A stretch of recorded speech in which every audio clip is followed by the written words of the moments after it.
Patan LCB PI તરીકે પાટણ જિલ્લામાં પ્રશંસનીય કામગીરી કરનાર રાકેશભાઈ ઉનાગર અને પાટણ યુનિવર્સિટીના કુલપતિ તરીકે ફરજ બજાવતા પ્રોફેસર કેસી પુરિયાએ રવિવારે શ્રી પદ્મનાભ ભગવાન, શ્રી ગોપેશ્વર મહાદેવ અને શ્રી સમેળા માતાજી મંદિર પરિસર ખાતે શ્રી પદ્મનાભ ભગવાન મંદિર ટ્રસ્ટ અને ભક્તોના આમંત્રણને માન આપીને સાંધ્યા આરતીમાં સહભાગી બની ધન્યતા અનુભવી હતી.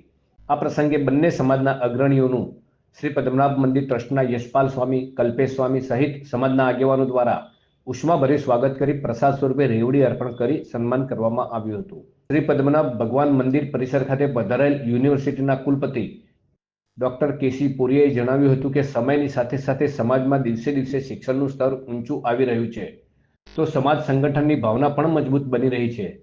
ત્યારે માટી સાથે જોડાયેલ સમાજ ના માટી સ્વરૂપે પૂજાતા પરમાત્માના સાનિધ્યમાં સમાજના વ્યક્તિ વિશેષોનું સમાજ દ્વારા સન્માન કરી જે પ્રોત્સાહન પૂરું પાડવામાં આવી રહ્યું છે તે ખરેખર વંદનીય છે. દિવસની અંદર 3 ઘટનાઓ એવી બની કે ભગવાન મને બોલાવતા હોય એવું લાગે છે, પણ એ માત્ર અહીંયા બોલાવે છે.